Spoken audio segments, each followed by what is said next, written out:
Okay, so one final sequence. 5, 12, 25, 44, 69, 100, and so on. Continues indefinitely. And again, we've been asked to find un, the nth term, the general term. So what you want to do is look at it and go through the same thought process. So is it increasing by an even amount? Is there a constant first difference? Plus 7, plus 13? No. Do you multiply by a constant amount? 5? You don't multiply by 5 by anything nice to get to 12, and it's definitely not the same thing as that's times 12 over 5, and then you just by 2 and a bit. It's definitely not working. So is there some kind of Fibonacci thing going on? 5 plus 12 is 17, doesn't make the 25. Do I times them together to make the next term? 5 to 12 is 60. No. So then you'd go on to your differences. So first difference, which we've decided isn't constant, but what about the second? So plus 7, plus 13, 12 to 25, from 25 to 44. Well, you need 9 to get to 34, and another 10 to get to there. So 44 to 69 is plus 25, 69 to 100 is plus 31. So, just rewrite those so they look a bit nicer. Plus 13. So your second differences, as in the difference between the differences, 7 to 13 is plus 6, 13 to 19 is also plus 6, 19 to 25 plus 6, 25 to 31 plus 6. That's good. Constant second difference, remember, tells us two things. Number one, it tells us it's a quadratic sequence.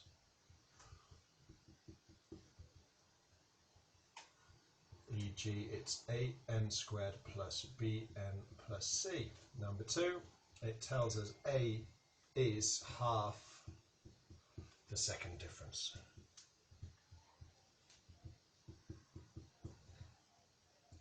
Well, the second difference is 6 plus 6. A is half of that, so A equals 3. So you know your nth term, or un, is, in fact, let me write that here, so I'm going to use that space. Un is going to be 3n squared plus some kind of bn plus c, right? So what we're going to do, we're going to write out our table with n, with un, so the actual term in the sequence, and with the 3n squared, which we know is part of the nth term. Right, so I'm going to write the sequence out first, and then the ends just so I can fit it. 5, 12, 25, 25, 44, 69, 100, which would mean n would be 1, 2, 3, 4, 5, and 6.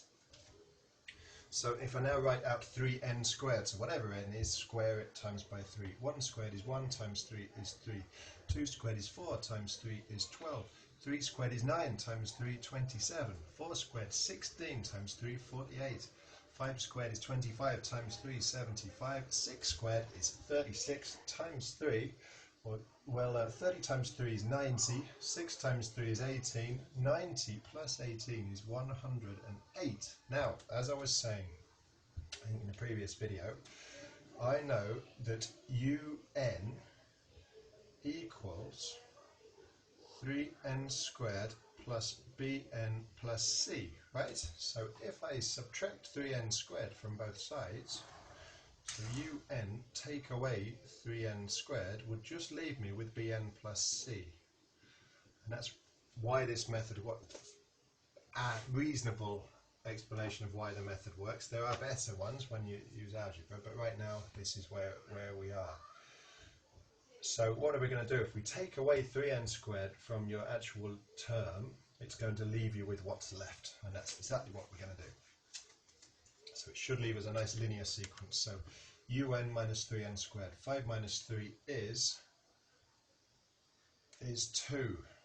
12 minus 12 is 0. 25 minus 27 is minus 2. Don't get the sign wrong. 44 minus 48 is minus 4. 69 minus 75 is minus 6, and 100 minus 108 is minus 8. Now you look at that sequence, and it's quite friendly. It is going up by a constant amount. We wanted a linear sequence, our bn plus c, that's what we've got. So if you've got 2, 0, minus 2, minus 4, minus 6, minus 8, that tells me constant difference is minus 2, minus 2, minus 2, minus 2. Now for a linear sequence, that means minus 2n. What if n was 0, what would this be? Well, that number would be 2 plus 2, which would be 4. 4 minus 2n. Or actually, given that we're going to do the whole thing, I'm going to call it minus 2n plus 4 in this case. So the whole nth term is going to be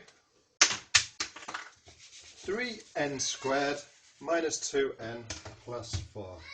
So un is the 3n squared minus 2n plus 4. That is finished. Please practice, do everything. I'm going to set you quite a lot of work. Ask questions if you're stuck.